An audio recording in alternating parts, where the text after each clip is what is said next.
Lockdown से पहले गीता के घर का नजारा कुछ ऐसा था कि रोहन ऑफिस जाता था और शिवन स्कूल। जिनके घर से जाने के बाद गीता काम खत्म करके बाकी समय आराम करती थी। लेकिन लॉकडाउन के बाद ऑफिस और स्कूल घर में ही खुल गए और इससे गीता का हाल वो तो आपको देखने में ही मजा आएगा।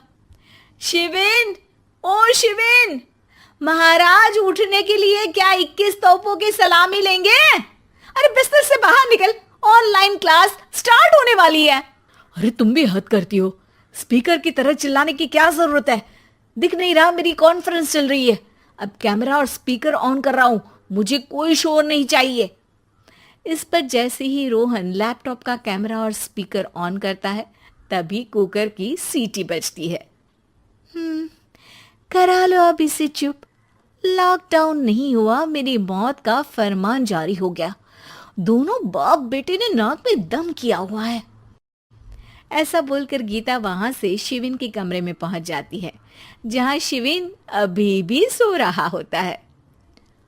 ओ आलसी, अब अगर 5 मिनट में नहीं उठाना तो आज तेरा गेम और यूट्यूब कैंसिल।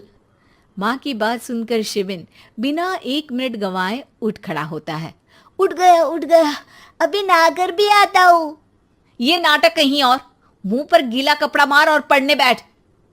शिविन की ऑनलाइन क्लास स्टार्ट हो जाती है, जिस पर गीता उसे वहां बिठाकर रसोई में चली जाती है। थोड़ी देर में उसे कमरे से कुछ आवाज सुनाई देती है, जिसे सुनकर वो कमरे में वापस आती है। हाय राम, तुझे क्लास अटेंड करने के लिए बोला था, कैमरा ऑफ करके बिस्तर पर नाचने के लिए नहीं बोला था। मम्मी मुझे कुछ समझ नहीं आ रहा, आप बाद में पढ़ा देना ना, वैसे भी अटेंडेंस तो लगी गई है। हाँ हाँ बेटा, जरूर बन जा, तू अभी से हम सबका बाप बन जा। अरे नहीं मतलब कहाँ से लाते हो इतना दिमाग, और पढ़ाई करते हुए ये चला कहाँ जाता है? नाइस क्वेश्चन, दिमाग से पूछकर बता दूंगा। शिविन की बातों से परेशान होकर गीता उसे मारने के लिए जैसे ही आगे बढ़ती है तभी वो कमरे से बाहर भाग जाता है। अब शिविन आगे आगे और गीता हाथ में चप्पल पकड़े उसके पीछे पीछे पूरे घर में दोनों घूम रहे होते हैं। इसी बीच वो रोहन के पास पहुंच जाता है और शिविन को मारने वाली चप्पल रोहन के लैपटॉप पर जाकर गिरती है। ओए माँ! मम्मी, अब पापा को चप्पल मार रही हो? वो आज तक के रिपोर्टर, चुपचाप जाकर क्लास अटेंड कर ले, नहीं तो अगली तेरे पीछे लगेगी। इस पर शिविन वहां से चला जाता है, जिसके बाद रोहन गीता से कहता है, इस सर्कस के लिए कुछ बोलना चाहोगी?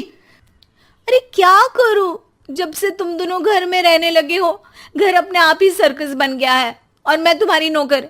कभी बेटी को संभालो तो कभी बाप के नखरे उठाओ।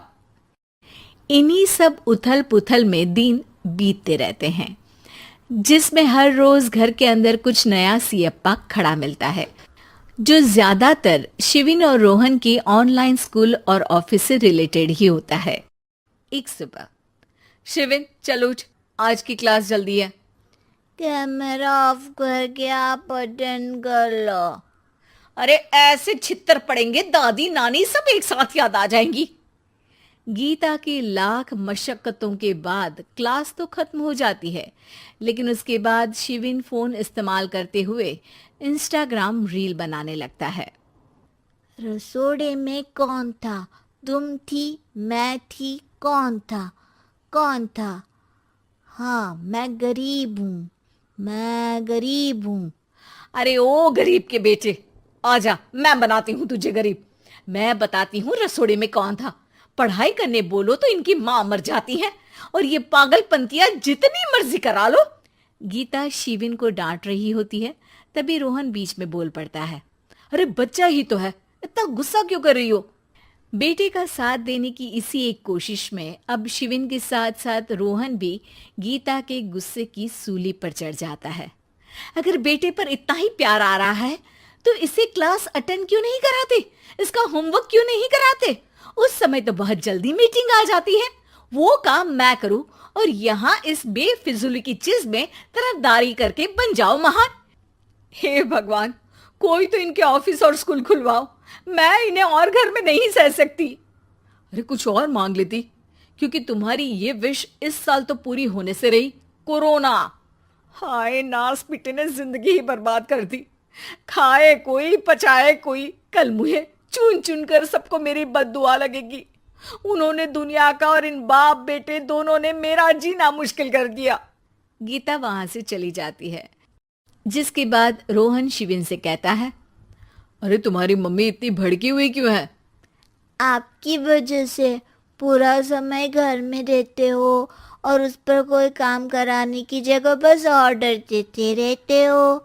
अच्छा बेटे, सारा इल्जाम मुझ पर, पूरा दिन तो वो तुम पर ही चिल्लाती है। हाँ, मतलब दोनों का 50-50 है, कुछ करना पड़ेगा। वो कहते ना, make the best out of worst. I have an idea. वैसे तुम्हारी माँ सही कहती है, बहुत जुबान चलाने लगे हो, कम बोला करो। अगली सुबह रोहन और शिविन अपनी गलती को सुधारने के लिए गीता के उठने से पहले घर का आधा काम खत्म कर देते हैं, जिसे देखकर गीता खुश हो जाती है और फिर बाकी बचा काम वो तीनों मिलकर पूरा कर लेते हैं। जिसके बाद अब वो सब मिल बांट कर हर काम में एक दूसरे की मदद करते हुए लॉकडाउन का मजा लेने लगते हैं।